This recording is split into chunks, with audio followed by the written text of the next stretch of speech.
김제 스마트팜 혁신밸리 부실 시공 의혹에 대해 농림축산식품부가 농업인들과 면담을 가졌습니다. 해결되지 않은 사안들이 많아 청년농들의 바람이 모두 이뤄질 수 있을지는 미지수입니다. 더불어민주당 정읍고창지역위원회가 최근 자당 소속 정읍시의원들의 해당 행위와 비위 의혹에 대한 조사 결과를 발표했습니다. 일부 의원들이 과도 간섭이라며 우려를 표명했습니다. 전북 지역 올해 상반기 체불임금 신고액이 230억 원에 달한 것으로 나타났습니다. 고용노동부 전주지청은 추석을 앞두고 집중지도에 나설 계획입니다. 고창 출신의 독립운동가 100여 명이 파악됐습니다. 고창군은 서훈 심사 기준에 부합하는 101명에 대해선 서훈 신청할 계획입니다.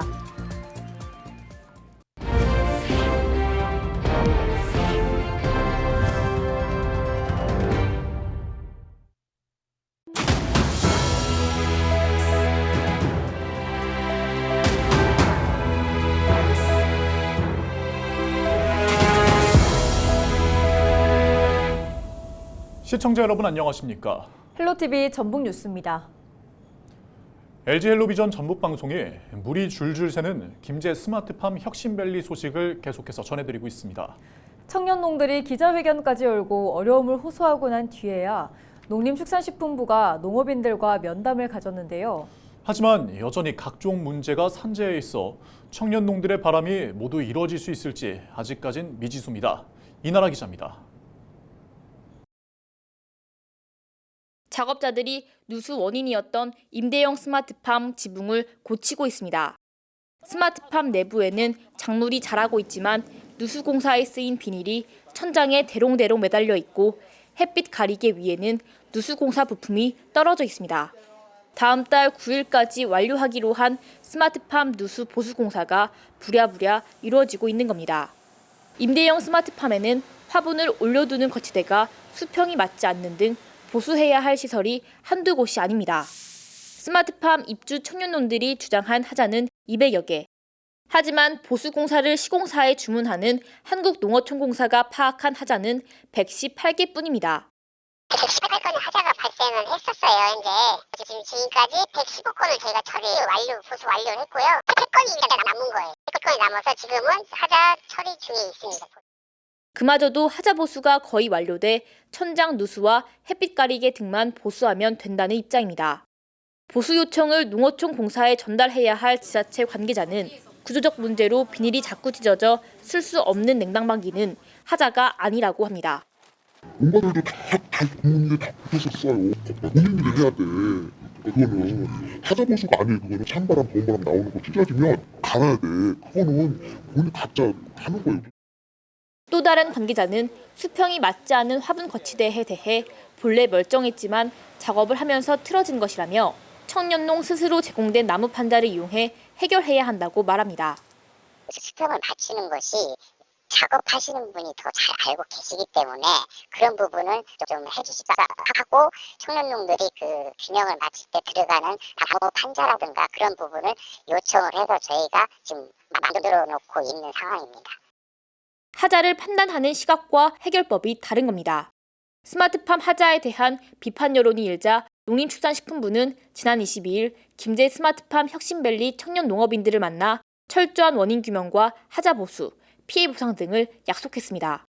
하지만 이후 청년농들은 구체적인 원인 규명 조사 방법과 일정, 계획 등에 대해서 전달받지 못했습니다. 저희가 요구했던 건 온실 전체적으로 한번 문제가 있는지 원인을 찾아주고 그거에 대한 조사가 들어갔으면 좋겠다라고 했는데 이번에 성명서에서는 하자 지연으로 인해서 피해가 발생했다라는 정도 내용만 들어가 있으니까 저희로서 좀 답답한 상황인 거죠. 스마트팜에서 죽어가는 작물들을 보며 가슴이 타들어갔다는 청년농들은 보상보다 새로운 피해자를 막기 위한 전면적인 조사와 원인 규명을 요구하고 있습니다. 헬로티비 뉴스 이나라입니다. 더불어민주당 정읍고창 지역위원회가 최근 자당 소속 정읍시 의원들의 해당 행위와 비위 의혹에 대한 조사 결과를 발표한 데 대해 이복형 정읍시 의원이 우려를 표명했습니다. 최근 민주당을 탈당한 이 시의원은 26일 정읍시청 브리핑룸에서 기자회견을 열고 지역위원장인 윤준병 국회의원이 지방의회에 대한 과도한 간섭으로 풀뿌리 민주주의 정신이 훼손되고 있다며 이같이 우려했습니다. 이 시의원은 자신이 국토의 계획 및 이용에 관한 법률 위반 등 3건의 혐의로 고소당했지만 혐의 없음을 입증했다며 확정되지 않은 사안에 대해 다수인 민주당 시의원들을 동원해 시의회 윤리특별위원회에 징계를 요구하는 행위는 부적절하다고 주장했습니다. 그러면서 징역 4개월에 벌금 20만 원의 선고 유예형을 선고받은 P 시의원, 벌금 500만 원을 선고받은 K 시의원도 일관된 기준을 적용해 당 징계와 시의회 윤리특위에 회부하라고 촉구했습니다. 또한 시의회 의장단 선출 과정에서 윤 위원장이 당론을 명목으로 무기명 비밀투표 원칙을 훼손하며 직권 남용을 행사하고 있다며 당론을 따르지 않았다는 이유로 특정 인물을 처벌하려는 건 민주주의의 근본 원칙이 훼손된 것으로 지방의회는 국회의원의 하부 조직이 아니라고 주장했습니다. 전북 지역 올해 상반기 체불 임금 신고액이 230억 원에 달한 것으로 나타났습니다. 고용노동부 전주지청은 올해 상반기 도내에서 임금 체불을 신고한 근로자는 모두 3,639명으로 액수는 238억 1,700만 원이라고 밝혔습니다. 이는 지난해 같은 기간보다 체불 근로자 수는 254명이 감소했지만 체불 임금은 35억 6,700만 원이 증가한 수치입니다. 전주지청은 추석을 앞두고 임금 체불 청산을 위한 집중 지도에 나설 계획입니다. 고창 출신의 독립운동가 100여 명이 파악됐습니다. 고창군은 독립운동의 역사적 가치를 재조명하기 위해 진행한 고창 출신 독립운동가 발굴 및 서훈 신청 연구 용역 최종 보고회를 열고 독립운동 참여자 176명의 명단을 확인했다고 밝혔습니다. 이 가운데 판결문과 수형 기록과 같은 국가보훈부 서훈 심사 기준에 부합하는 101명에 대해선 공적 조서를 작성하고 서훈 신청할 계획입니다. 아직 서훈을 받지 못한 176분의 독립운동가를 찾게 되어 기쁘게 생각하며 고창의 자랑스러운 역사를 되찾고 의향 고창의 정체성을 확립하는 계기가 되길 바랍니다.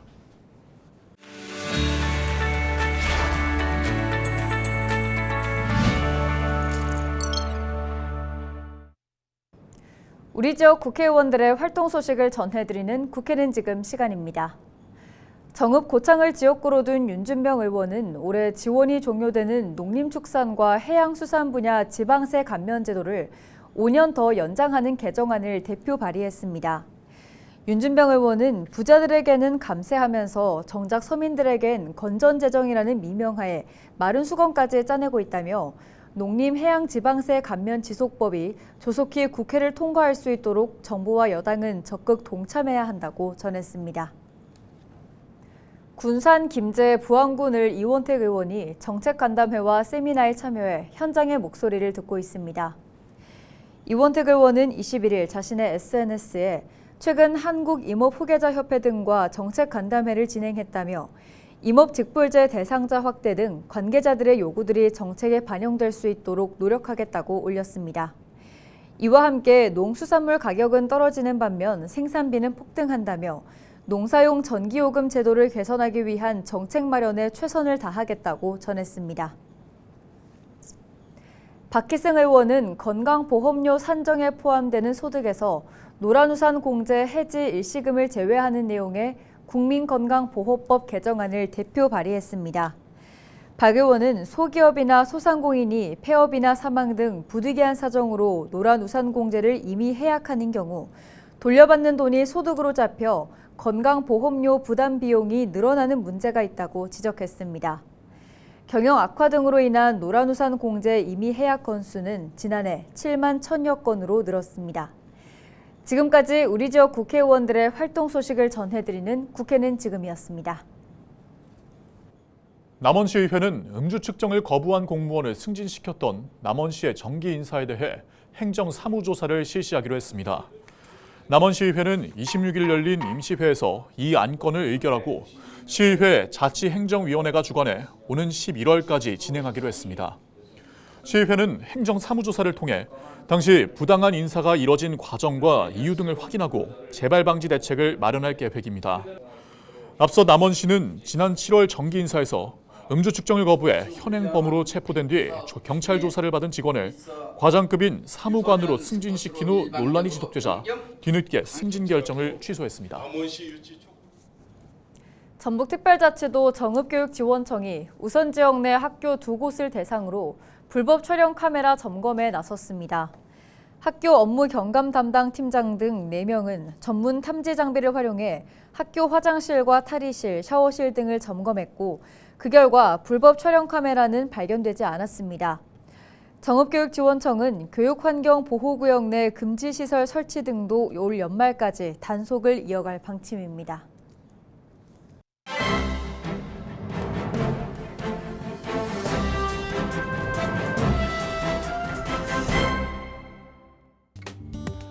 신문브리핑 전북일보 기사입니다. 국회가 이번 주부터 본격적으로 민생법안 처리를 위한 합의에 돌입하면서 전북 7대 법안 추진에 속도가 붙을 것으로 보입니다. 이번 국회는 헌정사상 유례없는 정쟁으로 역대 최악의 국회라는 오명을 받고 있는데요.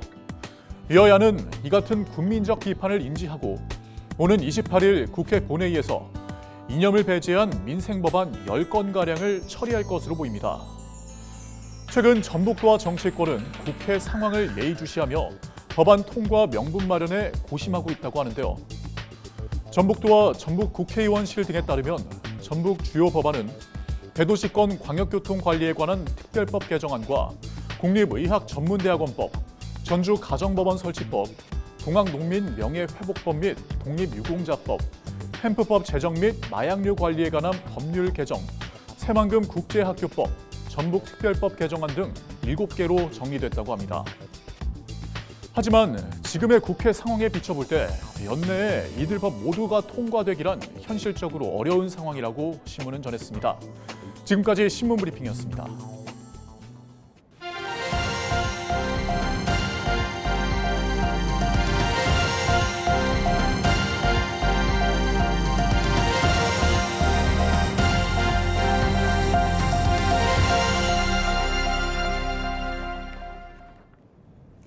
민주평화통일자문회의 김제시협의회가 지난 23일 김제시청에서 올해 3분기 회의를 개최했습니다. 통일환경 급변에 따른 북한 변화와 국론 결집 방안을 주제로 열린 회의에서는 정부의 8.15 통일 독트린에 대한 지역협의회 차원의 역할과 주제에 대한 의견 수렴, 주요 업무 추진 방향에 대한 논의가 이어졌습니다. 마을의 수호신 역할을 하는 산인 당산을 소재로 한 부안 문화유산 야행이 오는 30일부터 이틀 동안 부안읍 일대에서 열립니다. 8가지 주제로 구성된 행사에는 부안 당산제와 농악과 같은 각종 문화유산 공연부터 고래청자 만들기, 먹거리 장터 등 다양한 즐길거리가 준비됐습니다. 올해로 3번째를 맞이하는 부안 문화유산 야행을 위하여 금년에는 더욱 새롭고 다양한 전통문화 공연과 문화예술 프로그램을 준비하였습니다. 디지털 헬스케어 기술을 활용한 주민 건강관리 사업 발굴을 위한 남원 미래의료 포럼이 지난 20일 남원의료원에서 열렸습니다. 서울대 의대 지역의료혁신센터가 주최한 포럼에는 최경식 남원시장과 전 보건복지부 장관인 권덕철 전북대 교수 등 의료인 60여 명이 참석했습니다. 이날 포럼에서는 남원형 디지털 헬스케어와 원격 협진 실증 사업 등 성공 사례를 공유하고 협력 방안을 모색하는 발표가 진행됐습니다. 이번 포럼은 지역 주민의 건강을 증진하고 지속 가능한 주민 건강 관리 사업을 발굴하는 데 목적이 있습니다. 김제에서 생산된 쌀이 지난해에 이어 올해도 미국과 캐나다 수출길에 올랐습니다. 지난 22일 수출 기념 상차식을 가진 금만농협은 지평선 쌀 99톤을 미국과 캐나다로 수출할 뿐만 아니라 영국과 사이판에도 시험 판매하게 됐다고 밝혔습니다. 신동진 품종인 지평선 쌀은 농산물 우수관리 인증을 통한 엄격한 품질 관리로 구수한 맛과 찰기가 뛰어난 게 특징입니다. 이상으로 뉴스를 마칩니다. 저희는 언제나 지역민 여러분과 함께합니다. 시청해주신 여러분 고맙습니다.